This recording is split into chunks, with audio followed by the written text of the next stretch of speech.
vie, tout simplement pour ça, pour qu'il se glorifie. Amen, hein?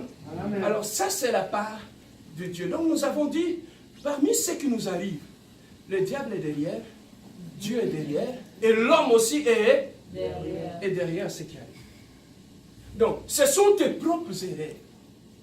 Tu prends des décisions sans Dieu. Tu prends des décisions sans la prière. Tu prends des décisions sans consulter Dieu. Bien-aimé, Dieu te laissera. Vous savez, Dieu n'est pas un dictateur. Hein? Il a dit dans sa parole, je mis devant toi le bien et le mal. Mais moi, je fais quoi?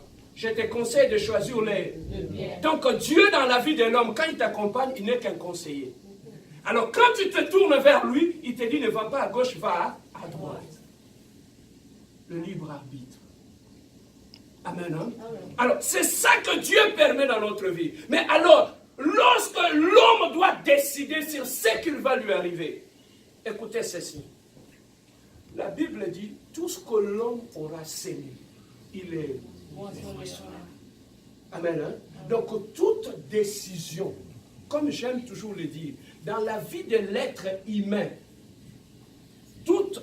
la vie humaine est faite de décisions et des conséquences des décisions. C'est ça, toute la journée. Donc, toute la vie de l'homme est faite de décisions et des conséquences des décisions. Alors, je vais te montrer quelque chose. Avant que tu te réveilles le matin, tu n'avais pas pris une décision? Tu as pris une décision de te lever, non? Donc, dès que tu ouvres tes yeux le matin, tu commences à prendre ta première décision.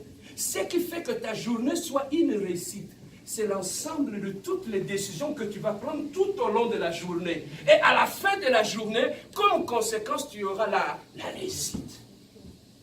Amen. Hein? Alors, comme la vie de l'homme est faite de décisions et de conséquences de décisions, comment ne pas prendre nos décisions en nous référant à notre Dieu, celui qui connaît notre demain? Voilà pourquoi ceux qui sont prudents, ils se réfèrent toujours à Dieu avant de prendre une décision. Amen. Hein?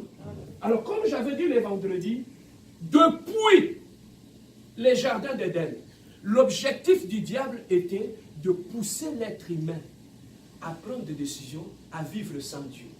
Voilà pourquoi quand il est venu voir Adam et Ève, il lui a dit, mais si vous mangez de ce fruit, de la connaissance du bien et du mal, vous deviendrez comment? Donc, il était toujours là à pousser l'homme à ne pas dépendre de Dieu. Donc, tout ce que le diable cherche à faire chaque jour dans ta vie, c'est de te faire croire que tu peux vivre sans la prière. C'est de te faire croire que tu peux même méditer la parole sans méditer la Bible, tu vas vivre.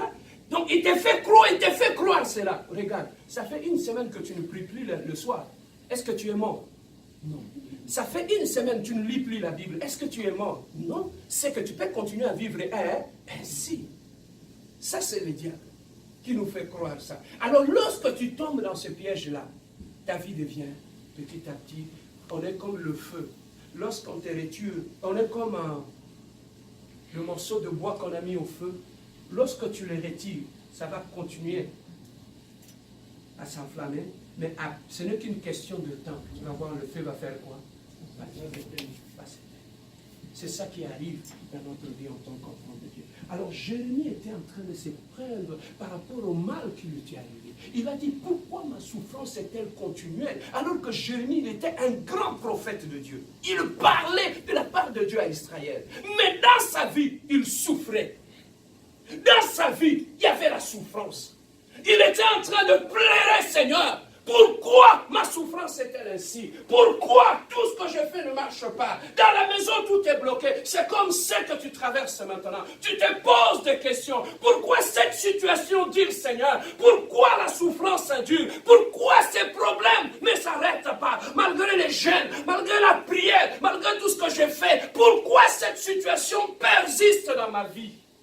C'est la même question que Jérémie était en train de poser à son Dieu. Mais à ce moment-là, Jérémie n'avait pas péché. Il n'était pas loin de Dieu. Il marchait avec Dieu. Mais dans sa vie, quelque chose n'allait pas. Ne tournait pas à l'autre. Mais maintenant, écoute, le verset, lorsqu'il se posait des questions, pourquoi ainsi, pourquoi ma souffrance est-elle continuelle? Pourquoi ma plaie est-elle douloureuse? Et ne va-t-elle pas guérir?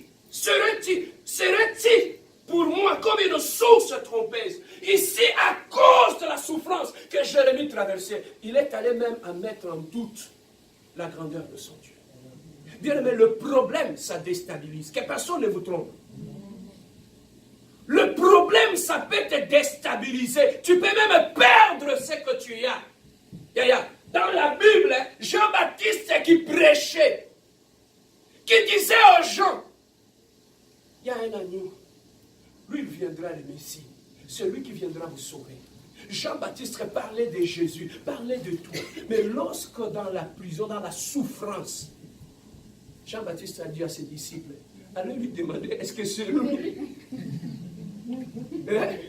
C'est lui qui prêchait, qui parlait de Jésus. C'est lui qui prêchait, quand il prêchait, on dit, de tous ceux qui sont nés de la femme. Personne n'était comme Jean-Baptiste.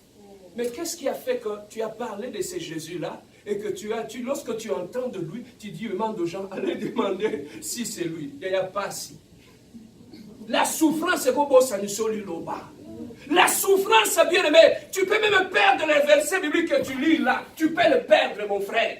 La souffrance, je vis des serviteurs de Dieu sombrer. Commencez à demander pasteur Serge César Bazala, un prédicateur. Dans la souffrance, vous allez le voir dans la prison. Il vous dit, pasteur, vous avez bien prié. Mais le Dieu que tu as prié là, est-ce qu'il existe? Mais c'est un pasteur. À cause de la souffrance. Donc la souffrance peut te faire perdre tes repères. Tu perds tes repères. Pourquoi? Quand est-ce que cela arrive? C'est lorsque tu pousses dans la prière. Tu pousses, mais le résultat n'arrive toujours pas.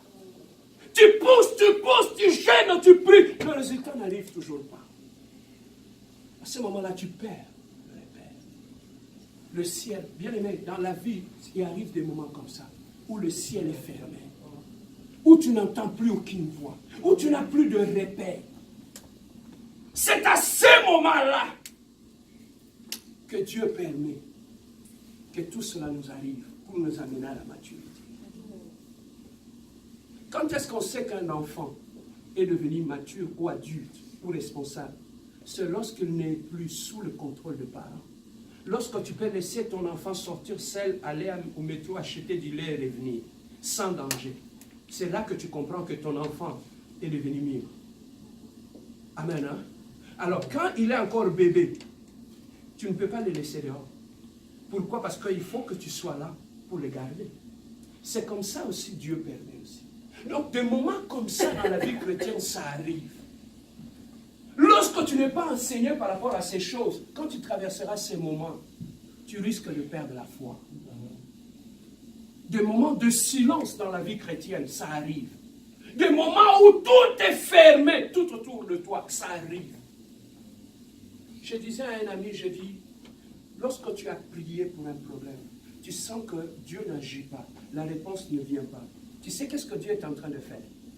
Lorsqu'on te combat, les gens sont là en train de te combattre, de te faire du mal, de te détruire. Mais toi, tu es là en prière. C'est bien, rends-moi la victoire, donne-moi la victoire face à mes ennemis. Mais tu sens que tes ennemis continuent à progresser. Tu pries, mais ils continuent à progresser. À ces moments-là, qu'est-ce que tu penses? Qu'est-ce que tu peux faire?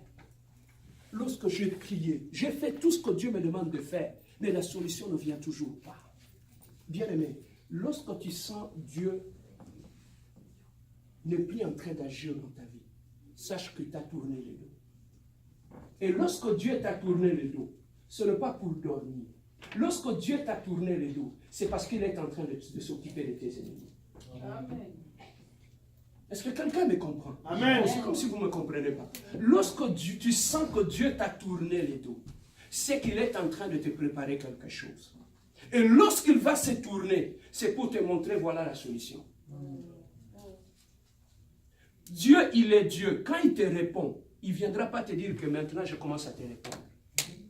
Quand tu commences à prier, il t'a déjà entendu. Il est en train de se préparer pour ta réponse. Mais lorsqu'il va se tourner vers toi, il va te dire, voilà la réponse à ton problème. Est-ce que quelqu'un me comprend? Amen, amen, amen. Ce n'est pas que Dieu n'entend pas. Ce n'est pas que Dieu n'agit pas. Si tu sens dans ta vie qu'il y a un silence qui arrive, c'est que Dieu est en train de faire quelque chose pour toi. Voilà pourquoi la parole de Dieu nous demande, lorsque tout est bloqué, de rester dans l'adoration. Parce que plus tu es dans l'adoration, Dieu est en train de travailler. Pendant que tu es en train d'adorer, papa, écoutez ceci. Lorsque les boxeurs sont en train de se battre sur le ring, dès que vous sentez que votre boxeur, on est en train de le frapper, qu'est-ce qu'on fait? On commence à chanter, à l'encourager, on commence à le pousser, Et tu vas trouver que des fois on le tape, à un moment donné, il y a un sursaut qui arrive. Et il commence à cogner. Tu sais pourquoi? C'est parce que vous l'avez poussé, vous l'avez stimulé. Et il a retrouvé sa force. Il a retrouvé des fois même il avait peur de l'adversaire. Mais à cause du public, parce que le public le poussait. Il trouve, non, bétail. Parce que, je suis fort, et il trouve de l'assurance, et il commence à cogner. C'est ça que Dieu, lorsque tu sens que tout est bloqué, rien n'agit, entre dans l'adoration. Pendant que tu es en train d'adorer, Seigneur, je sais que tu es grand, je sais que tu es en train de faire, je sais que tu es en train d'agir, je sais que tu es en train de préparer quelque chose, tu es en train de pousser Dieu à agir, et lui, comme il aime l'adoration, il aime la louange, pendant que tu adores, pendant que tu loues Dieu, lui, il est en train de régler ton problème. Voilà le rêve que le diable n'aime pas que tu puisses faire, c'est d'entrer dans l'adoration et dans la louange. Papa, le diable peut te laisser tout faire, mais sauf, il ne te laissera jamais aller en prière devant Dieu. Tu sais pourquoi? Parce qu'il sait que si tu es devant Dieu, tu vas trouver la force. Et quand tu vas trouver la force, tu vas te retourner et tu vas le mettre à terre. Amen. Amen. Amen. Le diable peut te laisser tout, mais il ne te laissera jamais prier. Et ici, Jérémie était en train de se plaindre. Il a dit, pourquoi ma souffrance est-elle continuelle? Ma plaie est-elle douloureuse? Ne va-t-elle pas guérir? Serais-tu pour moi comme une source trompeuse, comme une eau dont on n'est pas sûr? Mais, papa, la réponse en Zambie quand il s'en va. Pendant que Dieu lui répond, je croyais que, pendant que Jérémie était en train de se poser des questions, pendant qu'il avait perdu le repère, je croyais que Dieu allait le rassurer. Jérémie, mon petit, je suis avec toi. Je vais te bénir, je vais faire ceci. Mais écoutez la réponse de Dieu. Toyo, prends ta Bible. Quelle était la réponse de Dieu? Nous allons lire tous d'un commun accord. 19. Quelle était la réponse de Dieu? Lisons ensemble. Si tu te rattaches à moi, je te répondrai et tu te tiendras devant moi. Si tu sépares ce qui est précieux de ce qui est vil, tu seras comme ma bouche. C'est à eux de venir à toi, mais ce n'est pas à toi de retourner vers eux. Mais comment une personne qui souffre, qui veut que toi tu puisses le rassurer, pendant que toi, il t'entend que toi tu le rassures, mais toi tu lui dis autre chose. Et si tu es en train de dire autre chose à Jérémie, c'est pourquoi ainsi parle l'Éternel. Si tu te rattaches à moi, je te répondrai. La première des choses, il a dit, tu t'es inquiété, mais ta réponse viendra. La première chose qui fera que ce problème puisse disparaître, ce ne sont pas tes plaintes, ce ne sont pas tes gémissements, ce ne sont pas tes inquiétudes, mais la première des choses qui fera que le problème qui est devant toi, qui t'enlève la paix, qui te dérange, soit effacé au devant de toi. La première des choses, reviens à moi. Si tu t'attaches à moi, c'est que le seul fait de s'attacher à Dieu peut résoudre notre problème. Le seul fait d'aller loin de Dieu peut faire en sorte que cette souffrance soit continuelle. Parce que lui, il dit, ma souffrance, ce n'était pas une souffrance d'une journée. Il a dit, pourquoi ma souffrance est-elle continuelle? Donc c'est un problème chaque année. Il était toujours dans le même problème. Chaque année, c'est le même problème qui revient. Il y a une continuité dans sa souffrance. Mais Dieu lui dit, pour que tu arrêtes cette situation-là, attache-toi à moi. Attache-toi à Dieu. Bien-aimé, tu sais, tu peux te détacher de Dieu sans le savoir. Tu viens à l'église, Tu lis la Bible, tu fais tout. Tu sais, on se détache de Dieu progressivement, sans le savoir. Tu priais pendant 3 heures. Tu commences à prier pendant 1 heure. Tu commences à prier pendant 1 heure, pendant 30 minutes. Le diable va tellement te mettre dans une situation de confort pour que quand tu commences à t'éloigner de Dieu, tu ne te rendes pas, tu ne puisses pas te rendre compte. Tu sais, des gens qui sont allés loin de Dieu, ils ne se sont même pas rendus compte qu'ils sont allés loin de Dieu. Tu étais quelqu'un qui craignait Dieu. Non, il y a des choses dans ta vie que tu ne voulais pas voir, tu ne voulais pas entendre, tu ne pouvais pas te mettre avec le moqueur, tu ne pouvais pas te mettre là où il y a des gens qui critiquent d'autres personnes. Et là, comment on dit, Mahmoud? Papa, la présence est ensemble dans mon thème. Et là, on dit bosso. Et on y mabe. La première des choses, lorsque Dieu est présent dans ton cœur, la première réaction qui va se manifester dans ta vie, c'est la haine du mal, la haine du péché. Là où Dieu ne supporte pas le péché. S'il est présent dans ta vie, la première des choses qu'il va te faire ressentir au fond de toi, c'est la haine, le dégoût du péché. Mais aujourd'hui, lorsque tu sens que tu commences à tolérer le péché, ça veut tout simplement dire, nous avons faut se souffrir, nous avons mal souté, ma vie. Pourquoi? Parce que depuis qu'Allah, tu ne t'es même pas rendu compte. Les gens croient que quand on vient à l'église, c'est là que nous allons ensemble. Les gens croient que quand je mets de musique chrétienne à la maison, j'écoute, c'est là que j'écoute Dieu. C'est faux, papa. Dieu, c'est dans le cœur qu'il habite. Donc, Dieu a dit à Jérémie, Jérémie, ta souffrance est continuelle. Parce que tu n'es plus attaché à moi. Si tu veux que je puisse trouver la solution à ton problème, Dieu n'avait pas demandé à Jérémie faire 40 jours de jeûne et prière. Papa, la solution sous son avis est non pas parce que tu as gêné ou tu as prié, c'est lorsque tu t'approches tellement de Dieu. La solution arrive. Amen. Hein? C'est lorsque tu t'approches de Dieu. Ici, il n'avait pas demandé à Jérémie de prier, mais il avait demandé à Jérémie. Écoute, papa, Dieu, quand ta situation demande la prière, il te dira c'est la prière.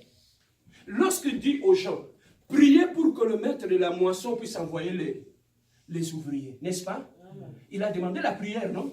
Pour que les ouvriers arrivent. Mais dans ces cas ici, pourquoi il n'avait pas dit à Jérémie, il faut bomber? Pourquoi ta retraite? Il a compris que Jérémie, dans son cœur, il n'était plus avec Dieu. Voilà pourquoi, mais pendant qu'il disait ces choses à Jérémie, Jérémie était un prophète de Dieu. Dieu passait par Jérémie pour parler à Israël. Amen. Hein? Amen. Alors, nous avançons vers la fin. La première des choses, je lui ai dit, si tu t'attaches à moi, je ferai quoi? Je te répondrai. C'est que la réponse à ta prière dépend aussi de ton attachement à Dieu. La réponse à tes prières, c'est que Dieu ne répond qu'à ceux qui sont attachés à lui. Tu ne peux pas être loin de Dieu, demander à Dieu de répondre à ton problème et qu'il te donne la solution. Et regardez, ce n'est pas un problème de foi, mais c'est un problème d'attachement à Dieu. Être attaché à Dieu. Nous avons vu des églises où Jésus-Christ disait, où Dieu disait carrément, je t'aime, je vois ce que tu fais, mais ce que j'ai contre toi, tu as perdu le premier amour. Lorsqu'on perd le premier amour, la froideur rentre et tu commences à perdre la présence de Dieu dans ta vie. Et comment, pasteur Serge, je peux savoir que je suis en train de perdre la présence de Dieu dans ma vie? Ce que tu avais refusé hier, tu vas les accepter aujourd'hui. Le bêtise que tu ne voulais pas entendre hier, tu vas les accepter aujourd'hui. Le péché que tu ne voulais pas supporter hier, tu vas les supporter aujourd'hui. Tu ne pouvais pas rester toute la journée sans la prière, mais aujourd'hui tu commences à l'accepter. Tu ne pouvais pas dormir sans la prière. Aujourd'hui, tu commences à dormir sans la prière. Quand tu commences à accepter ce que tu avais refusé hier, sache que mon frère, Dieu est en train de s'en aller. Donc la première des choses, pour que Dieu puisse répondre à ton problème, c'est notre attachement à Dieu. Je te répondrai. Alors, si tu t'attaches à moi, je te répondrai. Tu te tiendras devant moi.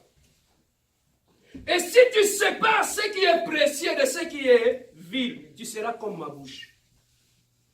Bien aimé, c'est la bouche de Dieu qui a tout créé. Quand il a parlé, les choses ont commencé à se créer. Alors tu as des choses dans ta vie. Dieu dit, quand la lumière soit, et la lumière file, Amen. Hein? Alors, si Dieu, il a appelé à l'existence des choses qui n'existaient pas, il avait utilisé sa bouche. Donc, Dieu est en train de dire à Jérémie, Jérémie, tu es en train de prier, mais ta bouche n'a aucun impact sur la situation qui t'environne. Pourquoi? Parce que dans ta bouche, avant que ta bouche soit comme ma bouche, une bouche qui crée, une bouche qui change de situation, une bouche qui parle et les choses arrivent. Si tu veux, Jérémie, que ma bouche, sous ta bouche, soit comme ma bouche, Jérémie, sépare ce qui est mauvais de ce qui est bien. Kabola, la vie nayo. Kabola malam na mabe. Donc, on a compris une chose. Si notre bouche n'a plus d'impact sur notre vie, ça veut tout simplement, mabe c'est côté. Lorsque le mal est là dans ta vie, lorsqu'il y a une confusion dans ta vie, le mal et le bien se mélangent dans ta vie, la première des choses qui a comme impact, ta bouche n'aura plus d'impact. Lorsque ta bouche n'a plus d'impact, même ta prière n'aura plus d'impact. C'est ça qui fait que ta prière, c'est comme le vent devant le diable. Pourquoi? Parce que en toi, le mal se mélange avec le bien.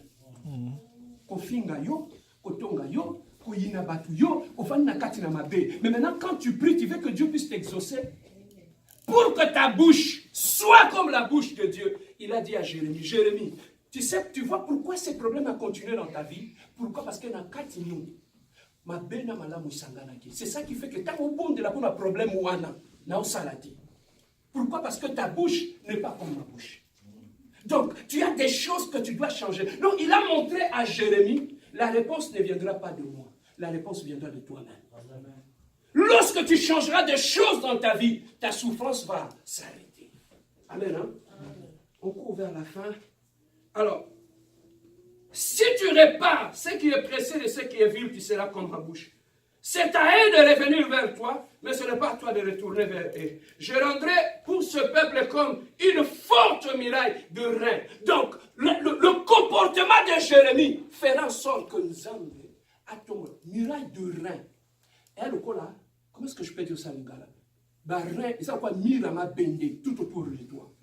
Il a promis à Jérémie, si seulement dans ta vie, tu sépares ce qui est mauvais de ce qui est bien, moi ton Dieu, je mettrai tout autour de toi une muraille de reins. Donc l'ennemi ne pourra pas t'atteindre. Donc même s'il t'attaque, il ne pourra pas t'avoir. Pourquoi? Parce que je serai ta protection. Amen. Hein? Ici on ne parle pas de la prière. Hein? Ma prière dit. Donc pourquoi ta vie, il y a des choses à changer dans ta vie pour que ça amène l'impact tout autour de toi. Donc, si tu changes des choses en toi, parce qu'on nous a seulement appris que quand les choses ne vont pas, commence à prier, Seigneur, je gêne, non.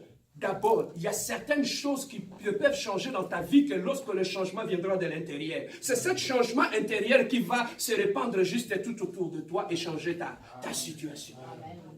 Amen. Est-ce que quelqu'un m'a compris? Amen. Alors, à la fin, il dit, je serai avec toi pour te sauver et te délivrer, dit l'Éternel. Je te délivrerai de la main de méchants et je sauverai de la main du violent. Je serai ta protection. Curieusement, Dieu n'a pas parlé de la prière.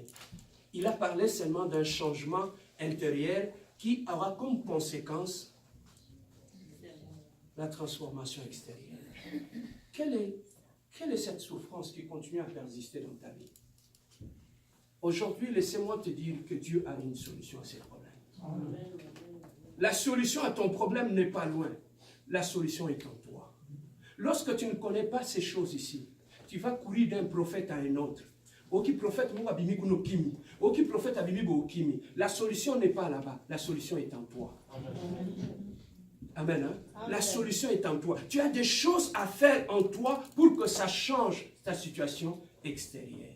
Amen. Hein? Amen. Voilà ce qui me donne la force de continuer avec Dieu. Parce que je sais que quand je vais changer des choses en moi, je suis capable de changer des choses tout autour de moi. Que le problème pour que ça change a besoin de ta bouche. Alors pour que ta bouche soit comme la bouche de Dieu, sépare ce qui est mauvais et ce qui est bien. L'on n'a pas haine, l'on n'a pas hypocrisie, l'on n'a pas méchanceté, l'on n'a pas l'opinion. La Bible dit c'est de l'abondance du cœur que la bouche fait quoi? Parle. Comment une prière puissante peut-elle sortir d'un cœur qui est partagé? Et aussi matin. Raison pour laquelle, quand tu es un enfant de Dieu, mets de l'ordre dans ta vie pour que ta bouche sois comme la bouche de Dieu. Une bouche qui crée, une bouche qui appelle à l'existence des choses qui n'existaient pas. Est-ce que quelqu'un a été béni ce matin?